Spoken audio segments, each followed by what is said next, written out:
Hi, my name is Ron Papalardo. I'm currently a doctoral student in ministry, and I'm going to share you some material that will actually be part of the dissertation I'm going to be writing. Um, this topic is experiences with God. Why did I choose this topic, experiences with God? Well, because most people believe in God because they grew up in a church and they were taught there's a God and they read the Bible or read some book, and that's why they believe in God. But other people believe in God because they've actually had a direct experience with God. Direct experiences with God can come either through like prophetic experiences like visions and dreams, or some people have conversion experiences, which are make a positive transformation on their life, and others have experience from what are called miracle healings. So I'm going to just focus on that one, the miracle healings topic in this video. Um, Miraculous healings are something that have been going on for, oh my gosh, thousands of years. Of course, there are many recorded in the Bible that Jesus performed, such as the woman with the hemorrhage and so on. But they still happen today all the time. The medical term is spontaneous remission. There are many experiences where people have, say, terminal cancer. They've got this huge mass and they schedule the surgery, and when they go in, the doctor opens them up and the mass is not there anymore. And science can't explain why that happens.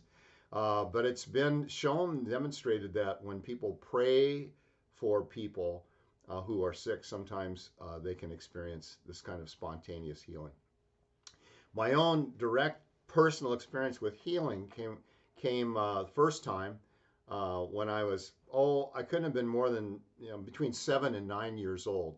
My my sister was very prone to nosebleeds, really severe nosebleeds, and they would just. I grew up in Southern California, which is very dry, dries out the nasal passages. She got them very easily. And usually, when this would happen, my father would just take his finger and put pressure in the spot where the blood was coming out, and in a couple of minutes, the bleeding would stop. My father was a World War II veteran. He saw a lot of blood on the battlefield, so it didn't spook him at all. He just went to business, and he put his finger wherever that blood was coming out, and he could stop it. Now, one day, my sister had a very, very severe nosebleed. We were all sitting in the living room watching TV, and her nose started to bleed. My father went over and did the pressure on the nose, but after a couple of minutes, it was still bleeding. He couldn't get it to stop. So I remember him picking her up and holding her body in his arms, and then he walked back to her bedroom, which was very, very close to the living room. And I heard him in there, sounding very agitated. My mom went in, and together, they were in there, and I heard him say quite, loudly, I said, "I can't get the bleeding to stop." When he said that, I immediately went to our dining room, and on the wall of the dining room, we had a big portrait of Jesus. It's called the Sacred Heart of Jesus. I was raised Roman Catholic. Most Catholic homes have this portrait of the Sacred Heart of Jesus. And I knelt down there, and with my whole heart and soul, I prayed, and I said, "God, please don't let my sister die. Please stop the bleeding right now." And that was it. That was the prayer. But I said it with all my heart and all my passion. And as soon as the split second that prayer finished, I heard my father's voice.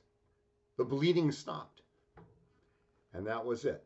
And my sister was fine after that. Now, I've also witnessed this type of phenomenon. I once went to a gathering of Pentecostal Christians, and there was a woman. She was a registered nurse, and she had scheduled knee surgery because her knee was so bad. She knew she was going to have that knee replaced. But she heard about this Pentecostal healing service, and so she decided to give that a try first.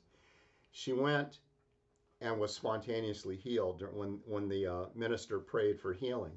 Now, this conference went on for a couple days, so the next day, being the scientist that I am and the skeptic that I am, I interviewed her further, and I said, "How does your knee feel today?"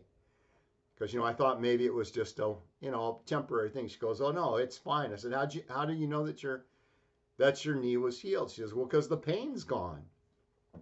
And then she said something that really convinced me that it was a real experience.